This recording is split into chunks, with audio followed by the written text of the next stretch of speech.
দুনিয়াতে মানুষ আল্লাহ পাকের বিধান মানে না, পুরো মহাবিশ্ব মানে। বুঝতে পারতেছি না?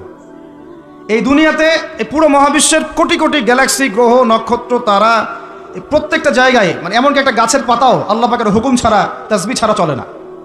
শুধু মানুষ হতভাগা একটা প্রাণী, যে আল্লাহর জমিনে থেকে, আল্লাহর খেয়ে, আল্লাহর পরে, আল্লাহর বাতাস থেকে শ্বাস নিয়ে, আল্লাহর দেওয়া পানি পান করে, আল্লাহ পাকের দেওয়া অর্থ, সম্পদ, রিজিক, স্ত্রী, সন্তান সব ভোগ করে আল্লাহরই জমিনে আল্লাহ বিরোধী আইন চালু করে দিয়েছে।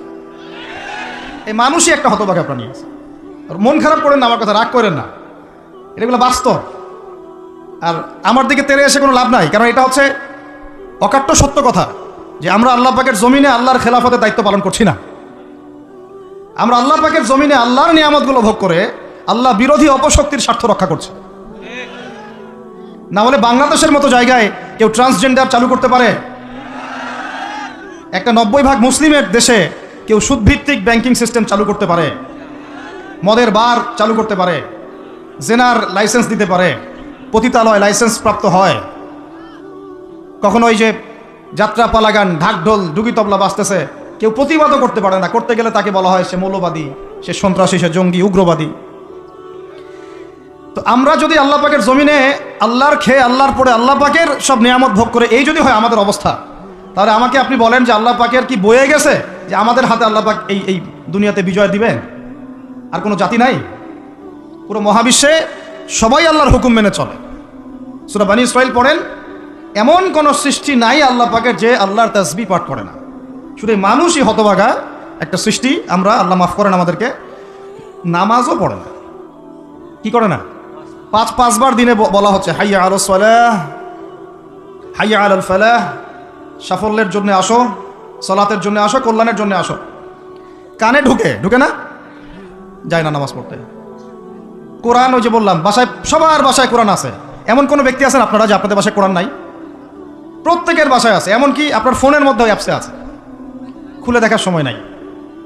সময় কোথায়? মানে এত ব্যস্ত, সকাল থেকে রাত পর্যন্ত এতই ব্যস্ত মানুষ হতভাগা, কোরআন খুলে দেখার সময় নাই। আবার বলে, এসব কথা বললে আবার বলবে যে আমরা কি ইসলাম কম বুঝি? আপনারাই ইসলাম বুঝেন, আমরা বুঝি না? আপনারাই মুসলমান, আমরা মুসলমান না?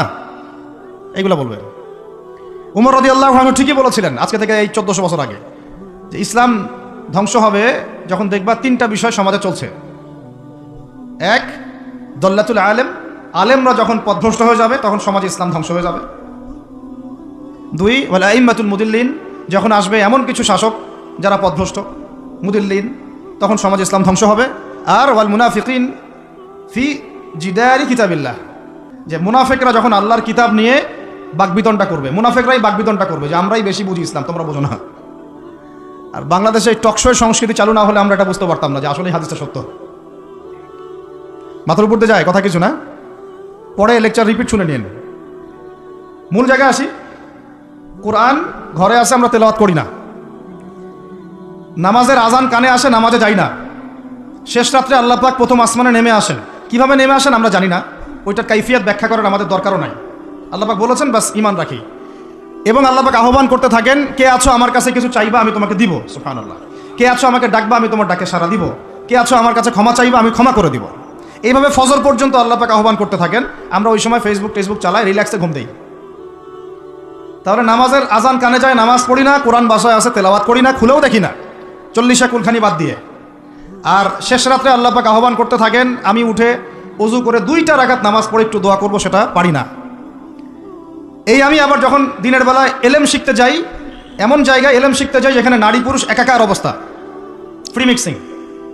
আমি এমন এলেম শিখতে চাই যে এলেমটা আমাকে 20 বছরে 20টা সূরাও শিখায় না। 20টা হাদিস আপনার মুখস্থ নাই, আমি চ্যালেঞ্জ করতেছি আপনাকে। 20টা হাদিস আপনি দাঁড়ায় বলেন, ছোট ছোট হাদিস খালি। যেমন আমিরুল মুমিনিন উমর ইবনে খাত্তাব রাদিয়াল্লাহু আনহু قال قال رسول الله صلى الله عليه وسلم انما الاعمال بالنيات وانما لكل امرئ ما نوى فمن كانت هجرته الى الله ورسوله فهجرته الى الله ورسوله ومن كانت هجرته الى الدنيا يصيبها او امراه কি يتزوجها فهجرته الى ما هاجر اليه। এরকম ছোট আপনি আমাকে 20টা হাদিস শুনান যারা 20 বছর পড়াশোনা করেছেন জেনারেল লাইনে, দাঁড়ান দেখি কার সাহস আছে। তো এই হচ্ছে আপনাদের শিক্ষার অবস্থা। তারপরে আপনি আবার যখন চাকরি ক্ষেত্রে যান, ঘুষ ছাড়া আপনার চাকরি হচ্ছে না। এই হলো অর্থনৈতিক জীবনের অবস্থা। আবার চাকরি ব্যবসা বাণিজ্য যাই করছেন এর মধ্যে ম্যান্ডেটরি মাস্ট বি সুদ আছে। কি আছে? এই মাপে কম দেওয়া তো আছেই, অন্যের সম্পদ আত্মসাৎ তো আছেই, পণ্যে ভেজাল দেওয়া তো আছেই, তারপরে সিন্ডিকেট তো আছেই, যেটার দাম এখন এই রজবের আছে কয় তারিখ, রজবের 14-15 হবে না? তো এই রজবের 14-15-তে যে পণ্যের দাম 200 টাকা, 1.5 মাস পরেই সেই পণ্যের দাম হবে 400 টাকা। এই হলো অর্থনৈতিক জীবনের অবস্থা। আর সুদের সাথে সম্পৃক্ত না হলেও তো আমাদের ঘুম হচ্ছে না। বাংলাদেশের 64,000 গ্রাম বাংলা বলি না আমরা, 64,000 গ্রাম বাংলায় একাধিক সুদী এনজিও আছে, সবাই সুদী কারবার করতেছে। আমাদের মা বোনরাও ওখানে সমিতিতে নাম লিখাচ্ছে, আমরাও নাম লিখাইছি অনেকে। কিস্তি শোধ করতে হচ্ছে, জমি বন্ধক রাখো, বাছুর বন্ধক রাখো, গরু বন্ধক রাখো। শেষমেশ ধনীরা ধনী হচ্ছে, গরিবরা গরিব হচ্ছে। কারণ আল্লাহ পাক এই কিতাবের মধ্যেই বলেছেন, সূরা বাকারার শেষের দিকে আছে যে ইয়া আইয়ুহাল্লাযীনা আমানু, হে মুমিনগণ, ইত্তাকুল্লাহ, আল্লাহকে ভয় করো, ওয়া যারু মা বাকিয়া মিনার রিবা, সুদ ছেড়ে দাও, ইন কুনতুম মুমিনিন, যদি মুমিন হয়ে থাকো, ওয়া ইল্লাম তাফআলু, সুদ যদি না ছাড়ো, ফাআযানু বিহারবিন মিনাল্লাহি ওয়া রাসূলিহি, আল্লাহ এবং তার রাসূলের সাথে যুদ্ধের ঘোষণা শুনে রাখ। আয়াত বুঝলেন? আয়াতটা কি বুঝলেন? আল্লাহ পাক বলছেন যারা সুদ খায় বা সুদ না ছাড়ে এরা আল্লাহ এবং তার রাসূল মুহাম্মদ সাল্লাল্লাহু আলাইহি ওয়াসাল্লামের বিরুদ্ধে অস্ত্র নিয়ে দাঁড়ায় আছে। তো আপনার আমার কল্যাণ হবে না ভাই দুনিয়ায়? পরকালে কল্যাণ হবে না? আমরা হাউজে কাউসারের পানি তো পাবো ইনশাআল্লাহ, আমরা কবরের উত্তর তো দিতে পারবো ইনশাআল্লাহ। আমাদের জন্য নবী সাল্লাল্লাহু আলাইহি ওয়াসাল্লাম সুপারিশ তো করবেন ইনশাআল্লাহ, সুপারিশ তো নবীজি করবেন, এটা ঠিক আছে, এটা তো ঠিক আছে। কিন্তু কোরআনে যে আল্লাহ পাক বললেন যে সুদ যদি তোমরা না ছাড়ো তাহলে জেনে রেখো তোমরা আল্লাহ এবং তার রাসূলের বিরুদ্ধে যুদ্ধ করতেছো। এখন এটা আমরা কিভাবে আল্লাহ পাককে বুঝ দিব? দুনিয়াতে না বুঝ দিলাম, দুনিয়াতে হয়তো কারো ক্ষমতা আছে, জবানটা বন্ধ করে দিল, এই কথা বলতে পারবেন না, চুপ একদম, সম্ভব কিনা? দুনিয়াতে হয়তো সুদের মহাজন যারা একত্রিত হয়ে দেখা গেল যে একে তো সরাইতে হবে রাস্তা থেকে, এত মারাত্মক কথা বলতেছে, সরাই না হয় দিল, হতেও তো পারে, ইতিহাসে হয় নাই এমন। তারপরে কারো হয়তো দুনিয়াবি স্বার্থ আছে, বুঝাচ্ছে আমার বউ আছে, বাচ্চা আছে, চাকরি বাকরি কেমনে ছাড়ি ইত্যাদি। তো সব না হয় বুঝলাম, আল্লাহ পাকের সামনে আপনি এখন কি বুঝটা দিবেন? রাসূলের সামনে দাঁড়ায় কি বুঝটা দিবেন? দিতে হবে কি না জবাবটা? আজ হোক আর কাল হোক দিতে হবে কি না? পরকালে যেতে হবে তো নাকি? তো তাই যদি হয়, এটা যদি আমাদের ফাইনাল ডেস্টিনেশন হয়, চূড়ান্ত গন্তব্য হয়, তাহলে কোন ব্যক্তি বুদ্ধিমান, যে দুনিয়াতে সংশোধিত হয় সে, নাকি পরকালে যে ব্যক্তি অপেক্ষায় বসে থাকে সে? এখন এই সংশোধনের দিকে যদি আমরা দাওয়াত দিই, আমরা কি মৌলবাদী হয়ে যাব? সমাজের শত্রু হয়ে যাব? দেশ ও জাতির শত্রু হয়ে যাব? শুধু কারবার ছাড়া অর্থনৈতিক বিষয় কি চালানো সম্ভব না? হ্যাঁ, যখন এই সুদী ব্যাংকিং সিস্টেম ওয়ার্ল্ড ব্যাংকেরটা তো 1995-এর দিকে আসছে, তারও আগে ছিল ওই যে ব্রিটেনের দি ব্যাংক অফ ব্রিটেন, যেটা প্রথমে ছিল, প্রথমের দিকে আর কি। ও সারা বিশ্বকে শাসন করতে এক সময়, তার আগে করেছে জার্মানি, তারপরেও আসছে ও। এই পশ্চিমাদের দৌরত্ব ফরাসি বিপ্লবের পরে, তো ওয়ার্ল্ড ব্যাংক আসছে 1995-এর দিকে, 45-এর পরে। এর আগে মুসলমানরা বিশ্ব শাসন করে নাই, 4 খলিফা করেন নাই? উমাইয়ারা, আব্বাসীয়রা, ফাতেমেরা, মোগলরা, তুর্কিরা, ওসমানীয়রা, তারা কি বিশ্ব শাসন করে নাই? তো তখন কি সুদ দিয়ে পুরো বিশ্বের অর্থনীতি পরিচালিত হয়েছে? বিকল্প কোনো ব্যবস্থা কি কোরআন এবং হাদিসে নাই? তো যদি সেটা থাকে আর আমরা যদি এটাকে পাশ কাটায় যাই, গিয়ে পশ্চিমাদের এই অর্থনীতি যদি আমরা গ্রহণ করি, সেভাবে জীবনযাপন করতে থাকি, তো আল্লাহর সামনে কি ভাই আমাদেরকে দাঁড়াতে হবে না? আল্লাহ পাক আমাদের সবাইকে যেন কথাগুলো মন দিয়ে বোঝার তৌফিক দান করেন। এখন যদি পুরো সিস্টেমটা আমরা চেঞ্জ করতে না পারি, ওই ক্ষমতা আমাদের নাই মনে করেন, ব্যক্তি জীবন থেকে সুদ দূর করা যাবে না? আমাকে কি রাষ্ট্র প্রশাসন একদম সুদ না খাইলে অ্যারেস্ট করে নিয়ে যাবে? আমি যদি বলি আমি সুদ খাবো না, সুদভিত্তিক ব্যাংকিং সিস্টেমে আমি ডিলিংস করবো না, অ্যাকাউন্ট থাকতে পারে আপনার, কিন্তু আপনি ডিলিংস করতেছেন না, ঠিক আছে? সুদের টাকা যদি আসেও ওটা আপনি ছেড়ে নিচ্ছেন না, এবং সুদী এনজিও কারবার এগুলোর সাথে আপনি যুক্ত হচ্ছেন না, তো আপনাকে কি অ্যারেস্ট করে নিয়ে যাওয়া হবে জেলখানায়? কেন খাচ্ছিস না বলেন, নিয়ে যাওয়া হবে? এখনও ওই রকম দুঃসাহস দেখানোর মতো লোক বাংলাদেশে আসে নাই যে আপনি সুদ না খাইলে আপনাকে জোর করে ধরে নিয়ে যাবে। আচ্ছা, এরকম কেউ কখনো করবে না তারা এই কাজটা ইনশাআল্লাহ। আর যদি করে তাহলে তো আল্লাহর গজব নেমে আসবে। তো এখন তাহলে সুদ খাচ্ছে কে? আপনি, আমি নিজেই। কে খাচ্ছে তাহলে? আমরা নিজেরাই খাচ্ছি। হয় আমি খাচ্ছি, না হলে আপনি খাচ্ছেন, না হলে আপনার স্ত্রী খাচ্ছে, না হলে আপনার বাবা খাচ্ছে। অতএব সুদের মধ্য দিয়ে আমরা আল্লাহ এবং তার রাসূলের সাথে সরাসরি যুদ্ধ করতেছি। বদরের যুদ্ধে কি আবু জাহেলরা পরাজিত হয় নাই?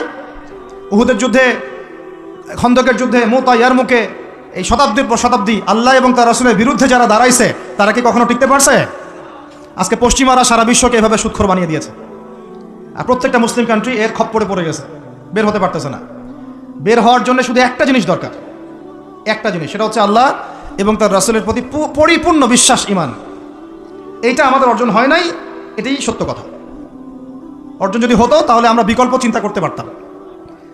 যদি আফগানিস্তান আগামী 10 বছর এভাবেই অর্থনীতি চালাতে পারে, এখন তাদের যে অবস্থা, আগামী 10 বছর যদি আর নতুন করে যুদ্ধ বিগ্রহ না হয় এবং তারা যদি এভাবেই আরও 10 বছর তাদের ডাবল কারেন্সির অর্থনীতি চালাতে পারে, সুদহীন জাকাত ভিত্তিক ইসলামিক, আমাদের বিশ্বাস আগামী 10 বছরে দেখবেন তারা মার্কিন ডলারের উপরে আধিপত্য বিস্তার করেছে, ইনশাল্লাহ। ইনশাল্লাহ। আমি ইকোনমিক্স নিয়ে পড়াশোনা করেছি ভাই, এমনি এমনি কথা বলতেছি না। অনলাইনে যারা আপনাদেরকে এইসব তালগোল মার্কা কথাবার্তা বুঝায়, যে কাগজের টাকা নিয়ে উল্টাপাল্টা কথা বলছে, ইলেকট্রনিক মানি নিয়ে উল্টাপাল্টা কথা বলতেছে, বিটকয়েন ক্রিপ্টোকারেন্সি নিয়ে কথা বলতেছে উল্টাপাল্টা, ভাই এগুলো আমরা জেনে বুঝে কথা বলতেছি, জেনে বুঝে পড়াশোনা করে। এগুলোর উপর আমরা থিসিস করেছি ইউনিভার্সিটিতে, এগুলোর উপরেই। এমনি এমনি কথা বলতেছি না যে পেপার মানি আপনার পকেটে, আমার পকেটে যেটা আছে আপনার পকেটেও সেটাই আছে, এর ভিতরেও সুদ আছে। ইলেকট্রনিক মানি যেগুলো আমরা ইউজ করতেছি এগুলোর ভিতরেও সুদ আছে, অল্প হোক আর বেশি হোক। এর সামনে আসবে বিটকয়েন, ওইটার মধ্যে সুদের ভিতর উপর সুদ, তার উপর আসতেছে একটা সিস্টেম যেটা অলরেডি কয়েকটা কান্ট্রিতে অ্যাপ্লাই হয়ে গেছে, চায়নায়, উত্তর কোরিয়া, দক্ষিণ কোরিয়া ইত্যাদি কান্ট্রিতে। এটা হলো ক্যাশলেস সোসাইটি, মানে কোনো ক্যাশই থাকবে না সোসাইটির মধ্যে, ডিজিট থাকবে, খালি ডিজিট। মানে আপনি বলতে পারবেন না যে আমার 1 লক্ষ টাকা আছে, যদি বলি 1 লক্ষ টাকা আছে, টাকাটা আমার হাতে দেন দেখি, আপনি হাতে দিতে পারবেন না, দেওয়ার মতো কিছু নাই। ওইটা আপনার ডিজিটে থাকবে, নাম্বারে, ফিগারে, 1 লাখ, এটা ফিগার।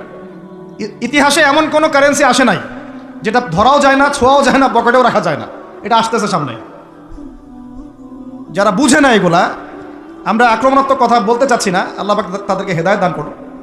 যারা বুঝে না তারা মনে করতে পারে এগুলো হচ্ছে ভবিষ্যৎবাণী, আদতে এইগুলো বর্তমান বিশ্বে চলতেছে, আমাদের সে সম্পর্কে জ্ঞান নাই। আমরা অনেকেই ক্যাশলেস সোসাইটি প্রতিষ্ঠার চেষ্টা করতেছি, এটার মধ্যে যতটুকু কল্যাণ আছে না তার চেয়ে বেশি অকল্যাণ আছে। যখন আমরা একটা জিনিস চালু হয়ে যায় তখন সবাই কিন্তু প্রতিবাদ করি না, যখন চালু হয়ে যায় তারপরে ওরা যখন ইসলাম বিরোধী এজেন্ডা বাস্তবায়ন করে তখন আমাদের টনক নড়ে। এক্সাম্পল দিই একটা, তাহলে বুঝবেন। আজকে ট্রান্সজেন্ডার নিয়ে যারা পেট্রোনাইজ করতেছে, পিছন থেকে ফান্ডিং করতেছে, এটাকে প্রমোট করতেছে, অনলাইন অফলাইন যেখানে ঢুকবেন খালি এগুলোই দেখা যাচ্ছে, এর পিছনে একটা সুদী এনজিওদের হাত আছে। কাদের হাত আছে?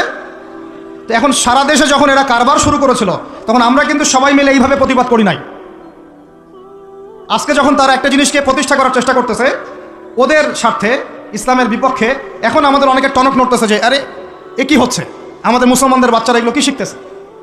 সমস্যা হচ্ছে আমরা সমস্যা আসলে শুরুতে বোঝার মতো ওই নূর, বাসিরা, হিকমা আমাদের এখনো পয়দা হয়নি। এবং শেষে গিয়ে একদম কি বলে ওটাকে, মাঝপথে গিয়ে যখন দড়িয়ায় যখন নৌকা ডোবা শুরু করে তখন আমাদের হুঁশ ফিরে, আরে কি হচ্ছে এগুলো। তো আল্লাহ পাক আমাদেরকে বিজয় দিবেন এটা প্রতিশ্রুতি দিয়েছেন, যে একটা নিয়ে কথা বলতে গেলে ভিতরে চলে গেছে। আমার সমস্যা এটাই, আলোচনা করতে গেলে একটু বেশি ভিতরে চলে যাই, পরে আর বেরোতে পারি না। আপনারা কি আলোচনা বুঝতে পারতেছেন? আল্লাহ পাক আমাদেরকে প্রতিশ্রুতি দিয়েছেন যে তোমরা দুশ্চিন্তাগ্রস্ত হয়েও না, তোমরা টেনশন করো না, ভয় পেও না, হীনবল হয়েও না, আনতুমুল আ'লাউনা, তোমরাই বিজয়ী হবে এই দুনিয়াতে এবং আখিরাতে, তোমরাই বিজয়ী হবে ইন কুনতুম মুমিনিন, যদি প্রকৃতপক্ষে মুমিন হয়ে থাকো। আমাকে বলেন, যারা আজান শুনেও নামাজে যায় না এরা কি মুমিন? বলেন। আপনি মনে করছেন আমি জুমার নামাজ তো পড়ি, ঈদের নামাজ তো পড়ি। এমনও হতভাগা মানুষ আছে পৃথিবীতে যাদের নামাজ প্রথমবার তারা নামাজ পড়ে জানাজার নামাজ, আছে না ভাই? আল্লাহ পাক আমাদের সবাইকে 5 ওয়াক্ত নামাজি হওয়ার তৌফিক দান করেন, এবং কাজা নামাজ অনেকের আছে, আল্লাহ পাক সেগুলো আদায় করার তৌফিক দান করেন। আপনারা যখন হজ উমরা সফরে যাবেন বেশি বেশি সেখানে নামাজ পড়বেন, কারণ ওখানে 1 রাকাত নামাজ হারাম শরীফে পড়লে 1 লক্ষ রাকাতের নেকি হয়, আর মদিনা মুনাওয়ারায় পড়লে, মানে হারামে পড়লে 1000 নেকি হয়। আর এই দুইটা আমরা খুব ভালো জানি, মিম্বরে আলোচনা হয় খুব, মাশাআল্লাহ, তাই না? তো নসিহত হচ্ছে ওখানে গিয়ে আমরা বেশি বেশি নামাজ পড়বো, নফল নামাজ, ঠিক আছে? কাজা নামাজগুলো হিসেব করে আদায় করার চেষ্টা করবো ইনশাআল্লাহ। তবে হাদিসে আরেকটা জায়গা আছে, ওইটা আমরা ভুলে গেছি।